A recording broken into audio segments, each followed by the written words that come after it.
delicious Pokemon flesh, a world of death, and a secret robot love child. Aw yeah, you know what time it is. For the second time this year, we've got a brand new Pokedex to simultaneously laugh, puke, and cry to. The frame rate might be chugging, but all I need for this new Pokedex are those sweet, sweet JPEGs. Let's talk about it. I'll be doing a Pokedex video for each new game, starting with the blast from the past, Pokemon Scarlet. I also only looked at entries for new Pokemon, giving us a real fresh taste of what's new on the menu. Oh yeah, we're talking about Pokemon that pop up during all parts of the game, so this is your one and only spoiler warning. Get out if you gotta. Now let's check that dex, starting with the total troll, Tinkaton. This intelligent Pokemon has a very daring disposition. It knocks rocks into the sky with its hammer, aiming for flying Corviknight. Besides the fact that I absolutely love this new Pokemon and its Amy Rose-like nonsense, I'm in awe of how big of a hater it is. This is Randy Johnson levels of ball-on-bird violence. Even to the point where if you check Corviknight's entry, we learn that it's bad enough to shut the whole taxi service down. But I guess these little guys were okay, for some reason. And while we're up in the air, let's talk about when pigs fly with Oinkologne.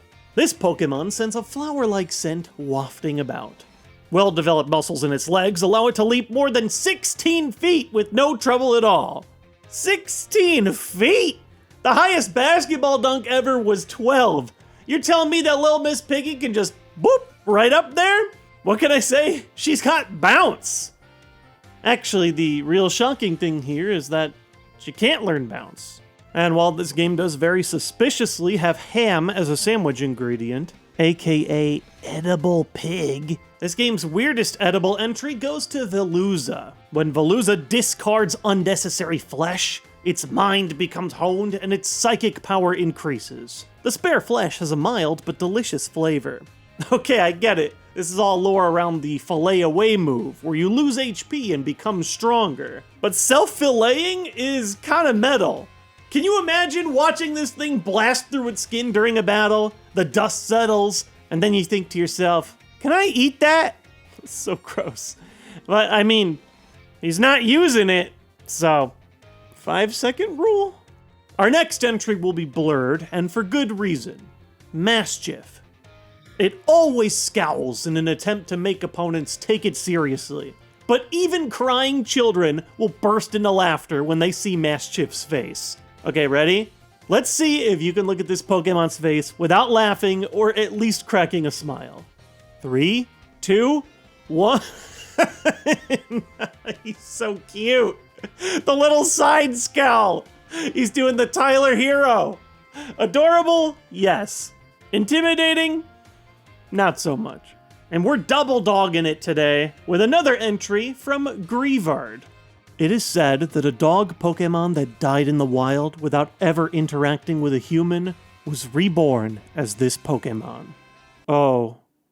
Well, that got dark. Got dark real fast. Now, at least their other dex entries mention how loyal it is when it does meet a trainer that it loves. And considering how much this game dedicates its story to how much a trainer loves its dog, I'm sorry for doing Maschiff dirty. I'm never laughing at a dog again. Give me a sec. I gotta go hug my dog.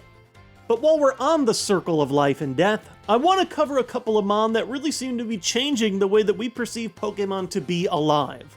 Let's start with Skeledirge. The fiery bird changes shape when Skeledirge sings. Rumor has it that this bird was born when the fireball on Skeledirge's head gained a soul. Okay, so first of all, love Skeledirge, love the attack animation with the bird launch microphone, love the whole egg to bird thing, love the whole bird crocodile motif. Best starter evolution, fight me. But can you have 2 souls in one Pokemon? If it has a soul, is the bird a separate Pokemon? This is like Kangaskhan all over again, but we got to watch the birth in real time. Is my Skeledirge a mommy? And speaking of souls, Rabska is the real head scratcher. The body that supports the ball barely moves. Therefore, it is thought that the true body of this Pokemon is actually inside the ball. This one is crazy because when you're Reller, you're definitely the bug. It treasures that mud ball more than its own life. And with good reason, because the way that I see it, this Pokemon is endlessly reincarnating itself, shifting from bug to ball in an endless cycle. It even has a move that can revive Pokemon. It's a literal life hack. But the true champion of death today goes to Annihilate, taking an old Dex entry that we've covered and one-upping it in an unbelievable way. In Pokemon Sun, we laughed about how Primeape got so angry that it straight up dies.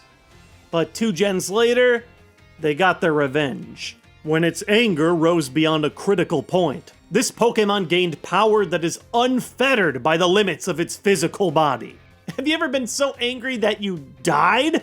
Yeah, but then I was so angry that I became a ghost and kept living. You think the Hulk is angry? He's got nothing on this. You gotta use Rage Fist 20 times just to get this thing. Ah! Jumping into massive spoiler territory, let's talk about this game's freaky endgame forms, the Paradox Pokemon. Theoretically pulling Pokemon from the deep past and future into our world, we get wild new forms and creepy code names for existing old mons. Very disappointingly, they're such an anomaly that most of them come with extremely vague Dex descriptions that go along the lines of, yeah, this is kinda like the Pokemon in that book from your game. However, one of these entries was so wild that it made me do a spit take. The Violet exclusive Iron Jugulus, as described in Scarlet's Pokédex. It resembles a certain Pokemon introduced in a paranormal magazine, described as the offspring of a Hydreigon that fell in love with a robot. Fell in love with a what? A what? I've seen Ghost and Horse, but Pokemon with a robot and offspring? Okay, so how exactly would an organic being reproduce with a No. You know what? I'm not gonna do this. It is a little unclear how these things came into existence, or if they're actually even Pokemon, but at least in the Scarlet universe, this is just a description mentioned from a paranormal magazine. I simply cannot comment more until I can read the magazine for myself. For science. And yeah, I know, the Pokedex isn't as violent as it used to be. We're not dismembering mons and slurping up their insides like the good old days, but it can still get me to genuinely cringe from physical horror descriptions. Scarlet's winner for me in that category, and ending our day today, is Flamingo. This Pokemon apparently ties the base of its neck into a knot, so that the energy stored in its belly does not escape from its beak. Okay, so it's just a flamingo, and I guess there's a nut. Oh, yeah, ooh, I do see it. First of all, how does this thing eat? Second of all, how did it do that? I mean, here's a regular flamingo, not too far. Oh, God.